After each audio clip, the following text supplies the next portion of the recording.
சசிகலாவுக்கு சொந்தமான சர்க்கரை ஆலை மீது சிபிஐ வழக்கு தொடர்ந்திருக்கிறது. 450 கோடி மோசடியில் ஈடுபட்டதாக சசிகலாவுக்கு சொந்தமான சர்க்கரை ஆலை மீது சிபிஐ வழக்கு பதிவு செய்திருக்கிறது. அண்மை செய்தியை நாம் திரையில் காணலாம்.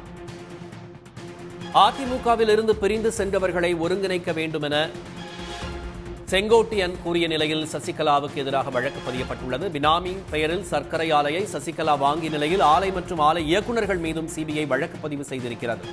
2020ஆம் ஆண்டில் வருமான வரித்துறை சோதனையின் போது சிக்கிய ஆவணங்களின் அடிப்படையில் முதல் தகவல் அறிக்கை பதிவு செய்யப்பட்டுள்ளது.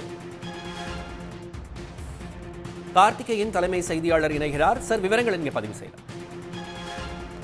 அதாவது நீங்கள் சொல்லக்கூடிய இந்த சொத்து என்பது வாங்கப்பட்ட காலம் என்பது 2016 பணமதிப்பளிப்பு நடவடிக்கை 2016 செய்த திரு மோடி அரசால் செய்த சில வாரங்களில் அம்மையார் சசிகலா அம்மாவால் 450 கோடி ரூபாய்க்கு இந்த சொத்து பினாமிகளை பயன்படுத்தி ரொக்கங்களை பயன்படுத்தி நோட்டுகளை பயன்படுத்தி, ஏதோ ஒரு பேங்கிங் டிரான்சாக்ஷன் எல்லாம் கிடையாது, இது அப்படியே ரொக்கங்களை பயன்படுத்தி வாங்கப்பட்ட சொத்து என்பது நிரூபணமாயிருக்கு. இது வெளியே வந்த காலம் என்பது 2017 நவம்பர் 2017, அதாவது சரியாக சொல்ல வேண்டும் என்றால் பிப்ரவரி 2017 அம்மையார் சசிகலா அவர்கள் சொத்து குவிப்பு வழக்கில் சிறைக்கு சென்றதற்கு பிறகு ஆகஸ்டில் ஓபிஎஸ் அவர்கள் இபிஎஸ் அவர்கள் இணைவு ஏற்பட்டது மீண்டும் அதிமுகவில். அதன் பின்புலத்தில் அம்மையார் சசிகலா மற்றும் டிடிவி தினகரன் போன்றவர்களுக்கு எதிராக பல்வேறு நடவடிக்கைகள் ஒன்றிய விசாரணை அமைப்புகளால் எடுக்கப்பட்டது. டிடிவி தினகரன் மீது அந்த சின்ன வழக்கெல்லாம் பின்பு வந்தது. அதே போல அம்மையார் சசிகலாவிற்கு எதிராக பல்வேறு விசாரணைகளும் சொத்து குவிப்பு பிரச்சனைகளும் இல்ல ஊழல் வழக்குகளும் ரெய்டுகள் எல்லாம் நடத்தப்பட்டது. அதுபோல ஒரு ரெய்டு 2017ஆம் ஆண்டு நவம்பர் மாதம் நடத்தப்பட்டதில் பல்வேறு ஆவணங்கள் வருமான வரித்துறையிடம் சிக்கியது. அதில் இருந்த சில ஆவணங்களின் மூலமாகத்தான் வருமான வரித்துறை இந்த பத்மாவதி சுகர் லிமிடெட் என்று சொல்லக்கூடிய பத்மாவதி சர்க்கரை ஆலை, காஞ்சிபுரத்தில் இருக்கக்கூடிய இந்த சர்க்கரை ஆலையை, அதாவது இந்த ஹிதேஷ் சிவ்கான் பட்டேல் மற்றும் அவருடைய தந்தை சிவ்கான் பட்டேல் மற்றும் அவருடைய சகோதரர் தினேஷ் சிவ்கான் பட்டேல் என்ற 3 நபர்கள், இவர்களுக்கு சொந்தமான இந்த சர்க்கரை ஆலை, காஞ்சிபுரத்தில் இருக்கக்கூடிய சர்க்கரை ஆலையை 450 கோடி ரூபாயை ரொக்கமாக கொடுத்து, அதாவது பண மதிப்பிழப்பு நவம்பர் 2016 நடந்த காலகட்டத்தில் அதன் சில வாரங்களிலேயே அவர் ரொக்கமாக கொடுத்து வாங்கியிருக்கிறார் என்ற தகவல் அவர்களுக்கு தெரிய வருகிறது. இதன் அடிப்படையில் 2020 நவம்பர் 2020 வருமான வரித்துறை ஒரு உத்தரவை பிறப்பிக்கிறது. இது தகவல்கள் கிடைக்கப்பட்டிருக்கிறது, இதன் மீது விசாரணை வேண்டும், இதில் பல்வேறு முறைகேடுகள் இருக்கிறது என்பதை ஒரு சம்பந்தமாக ஒரு உத்தரவை பிறப்பிக்கிறார்கள். அவர்கள் உத்தரவை பிறப்பிப்பதற்கான காரணம் இந்த ஹிதேஷ் சிவ்கான் பட்டேல் மற்றும் அந்த 3 பேர், அந்த பத்மாவதி சுகர் ஃபேக்டரியை நிர்வகித்து வந்த அந்த 3 பேர், அவர்கள் இந்தியன் ஓவர்சீஸ் வங்கியில் 120 கோடி ரூபாய் அளவிற்கு முறைகேடு செய்ததால் தான் அந்த அடிப்படையான குற்றச்சாட்டு. அவர்கள் பெரும் தொகையை இந்தியன் ஓவர்சீஸ் வங்கியிடம் கடனாக பெற்றிருக்கிறார்கள். அந்த கடனாக பெற்று அந்த வங்கி அந்த ஆலையை நடத்தி வருகிறார்கள். அந்த காலகட்டத்தில் தான் அந்த மதிப்பிழப்பு நடவடிக்கை நடந்த டிமானிட்டைசேஷன் நடந்த சில வாரங்களில் அம்மையார் சசிகலா இந்த ஆலையை பினாமிகளை பயன்படுத்தி விலைக்கு வாங்குகிறார். அப்பொழுது இந்த 2020 இந்த உத்தரவு பிறப்பிக்கப்பட்ட பின்னர் இந்த வழக்கு பெரிய அளவிற்கு வேகம் எடுக்கவில்லை. சிபிஐ மீது பல்வேறு முறையீடுகள் எல்லாம் வைக்கப்பட்ட போதும் கூட சிபிஐ இதற்கு போதுமான ஆதாரங்கள் கிடைக்கப்படவில்லை. பின்பு பாஜகவிற்கும் அம்மையார் சசிகலா அவர்களுக்கான உறவு என்பது 2021 சட்டமன்ற தேர்தல் காலகட்டத்தில் புதுப்பிக்கப்பட்டது. அவர் தற்காலிகமாக சட்டமன்ற தேர்தலின் காலத்தில் நான் இதிலிருந்து விலகி இருக்கிறேன் என்றதெல்லாம் நடந்தெல்லாம் நாம் பார்த்தோம்.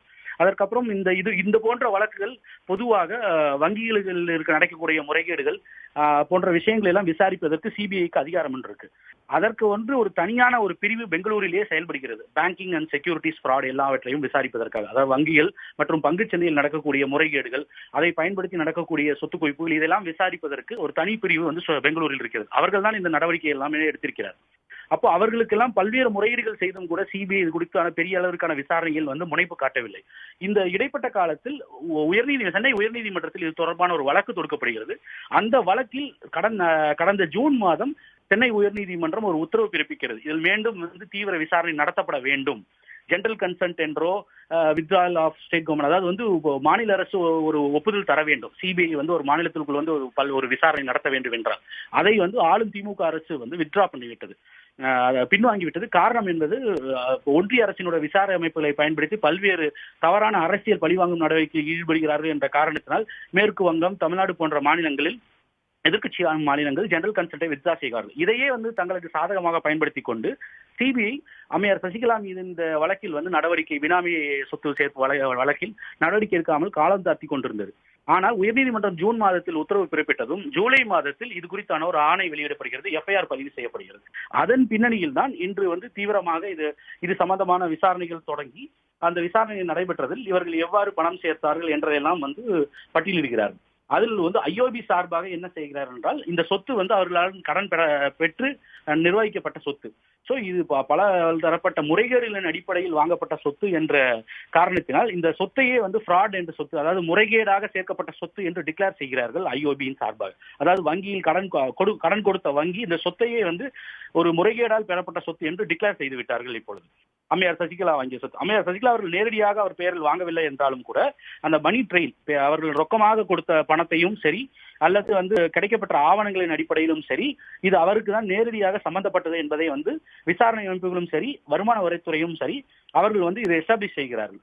அது மட்டும் இல்லாமல் இந்த வழக்கில் ஒரு முக்கிய குற்றவாளியான அந்த ஹிதேஷ் சிவ்கான் பட்டேல் என்ற நபர், அதாவது அந்த பத்மாவதி சர்க்கரை ஆலையினுடைய நிறுவனராக இருந்தவர், அந்த ஓனராக இருந்தவர், he made a statement under oath, அதாவது பிரமாண பத்திரத்தின் அடிப்படையில் ஒரு ஒரு ஒப்புதல் வாக்குமூலம் என்று சொல்லலாம், வாக்குமூலத்தை கொடுத்திருக்கிறார். அதில் ஆம், நான் அம்மையார் சசிகலாவிடமிருந்து பண மதிப்பிழப்பு நடவடிக்கை நடந்து சில வாரங்கள் கழித்து 450 கோடி ரூபாய்க்கு ரொக்கமாக பெற்று இந்த சொத்தை நாங்கள் விற்றோம் என்பதை ஒப்புக்கொண்டு இருக்கிறார். அது மட்டும் இல்லாமல் அந்த பணங்களை வந்து ஹை டினாமினேஷன் நோட்ஸ், அன்று வந்து ஹை டினாமினேஷன் நோட்டாக இருந்தது வந்து 100 ரூபாய் 500 ரூபாய் நோட்டுகளும் 1000 ரூபாய் நோட்டுகளும், அந்த 2 நோட்டுகளும் தான் பண மதிப்பு டிமானிட்டைஸ் செய்யப்பட்டது. அப்போ அந்த ஹை டினாமினேஷன் என்று சொன்னால் அப்போ வெறும் 450 கோடி ரூபாய்க்கு 1000 ரூபாய் நோட்டுகளை கொடுத்து பெற்றுக்கொண்டு நாங்கள் வந்து இந்த சொத்துக்களை அவர்களுக்கு மாற்றி அவர்கள் சொல்லக்கூடிய நபர்களின் பெயரில் எழுதி வைத்தோம் என்று ஒப்புதல் வாக்குமூலம் கொடுத்திருக்கிறார். அது மட்டுமல்ல, இவர் இந்த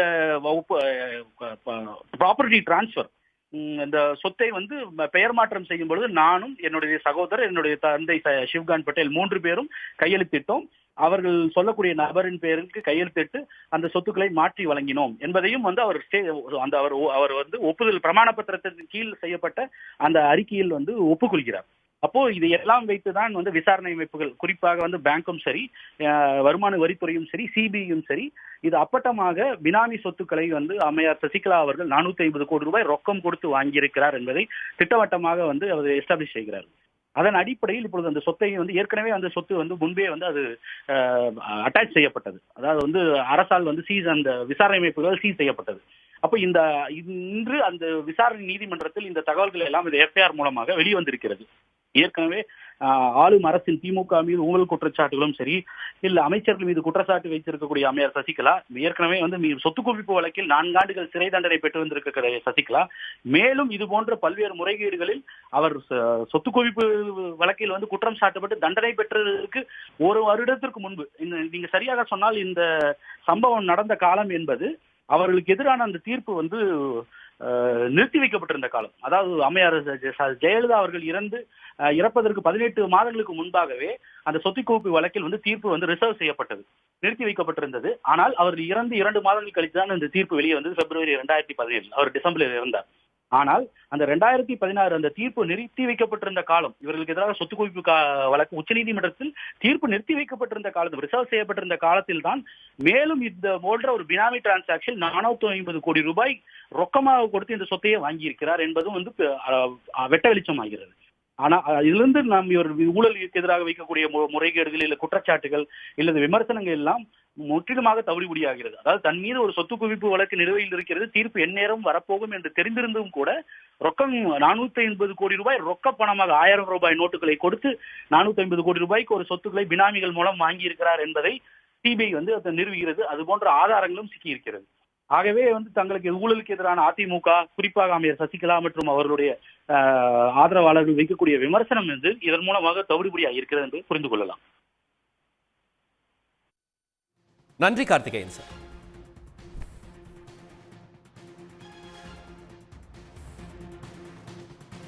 உடனுக்குடன் செய்திகளை தெரிந்து கொள்ள சன் நியூஸ் பெல் ஐகானை கிளிக் பண்ணுங்க.